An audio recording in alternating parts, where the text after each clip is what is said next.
சென்னையில் தொடர்ந்து பெய்து வரும் கனமழையால் எந்திரன் 2 படத்தின் தொடக்க விழா மற்றும் அதிகாரப்பூர்வ அறிவிப்பு ஆகியவை தள்ளி போகலாம் என்று கூறுகின்றனர்.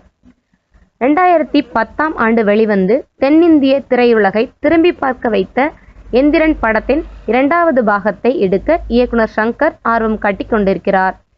தற்போது படத்தின் முன்னோட்டம் மற்றும் பிற தொழில்நுட்ப விஷயங்களில் சங்கர் ஈடுபட்டு வருகிறார். ரஞ்சித்தின் கபாலி படத்தின் படப்பிடிப்புக்கு நடுவே ஒரு சிறிய பிரேக் எடுத்துக்கொண்ட ரஜினிகாந்த் தற்போது எந்திரன் 2விற்கான மேக்கப் விஷயங்களில் ஈடுபட்டு வருகிறார். முழு உடல் பரிசோதனை மற்றும் மேக்கப் டெஸ்ட் போன்றவை ரஜினியின் உடல்நிலை தாங்குமா என்று மேக்கப் வல்லுநர்கள் பரிசோதனை செய்து வருகின்றனர். இந்த பரிசோதனையானது அமெரிக்காவில் உள்ள லாஸ் ஏஞ்சல்ஸ் நகரில் நடந்து வருகிறது. இதற்காக ரஜினி மற்றும் சங்கர் இருவரும் அமெரிக்கா சென்றுள்ளனர்.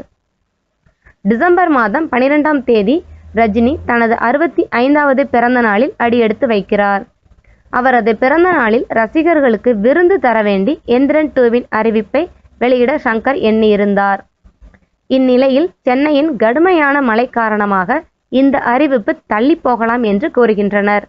அநேகமாக டிசம்பர் 18ஆம் தேதி படத்தின் தொடக்க விழாவும் அறிவிப்பும் வெளியாகலாம் என்று எதிர்பார்க்கப்படுகிறது.